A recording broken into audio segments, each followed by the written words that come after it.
തട്ടിക്കൂട്ട് കല്യാണത്തിനൊന്നും വലിയ താല്പര്യം ഉണ്ടായിട്ടൊന്നുമല്ല. പിന്നെ ഈ ചെക്കൻ ഈ പെണ്ണിന് തന്നെ മതിയെന്ന് ഒരേ വാശി. കാരണവന്മാരുടെ വാക്കിനൊന്നും ഒരു വിലയില്ല. അതന്നെ. എന്നും മിണ്ടാണ്ടിരിക്കാൻ എനിക്കറിയോ? അളിയനും പെങ്ങളും മരിക്കുമ്പോൾ നിനക്ക് 16 വയസ്സാ. അന്ന് മുതൽ കൈ വളരുന്നുണ്ടോ കാല് വളരുന്നുണ്ടോ നോക്കിട്ടാ നിന്നെ ഞാൻ വളർത്തിയത്.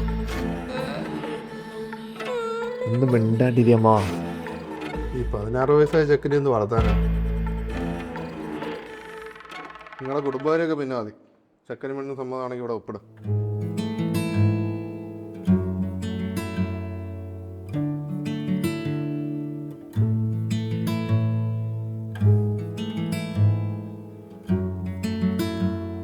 ശരി,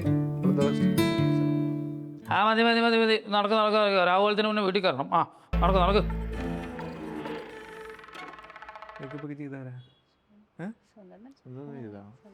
നിങ്ങളോട് വർത്തനം പറഞ്ഞോളാം.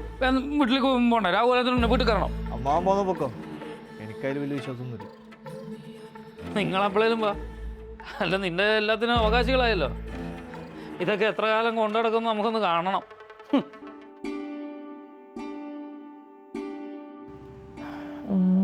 മോനെ, ഇവക്ക് 2 വയസ്സുള്ളപ്പോഴാണ് ഇവളുടെ അച്ഛൻ മരിക്കണത്.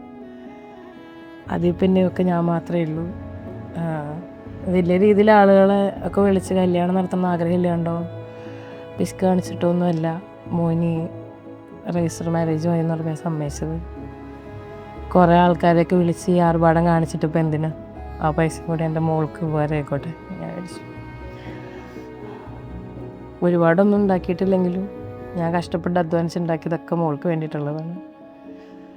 ഇവളൊന്നും ഇല്ലാത്തൊരു കുട്ടിയാണെന്ന് മോനൊരിക്കലും വിചാരിക്കും. അമ്മ എന്തേ പറയണേ? എനിക്കൊരിക്കലും അങ്ങനെയൊന്നും തോന്നൂല. ഞാൻ സ്കൂളിൽ പഠിക്കുമ്പോഴാണ് എൻ്റെ അച്ഛനും അമ്മയും മരിക്കുന്നത്. അന്ന് ഈ അമ്മാവനടക്കമുള്ള കുറേ ബന്ധുക്കൾ എൻ്റെ അവകാശം പറഞ്ഞ് എൻ്റെ വീട്ടിൽ വന്നത്. എല്ലാവർക്കും എൻ്റെ സ്വത്ത് മതിയെന്ന് പിന്നീട് എനിക്ക് മനസ്സിലായി. അന്ന് ഞാൻ തിരിച്ചറിഞ്ഞ എനിക്ക് ഞാൻ മാത്രമേ ഉള്ളൂ. അതുകൊണ്ടാണ് ഈ രജിസ്റ്റർ മാരേജ് മതിയെന്ന് പോലും ഞാൻ പറഞ്ഞത്. പിന്നെ എനിക്കും വേറെ ആരും ഇല്ല അമ്മ, ഞാൻ ഒറ്റയ്ക്കാണ്. അമ്മക്കിനൊരു മോള് മാത്രമല്ല, ഒരു മോനും കൂടി. എനിക്കൊരു അമ്മ ഉണ്ടെന്ന് ഞാനും കരുതുന്നു.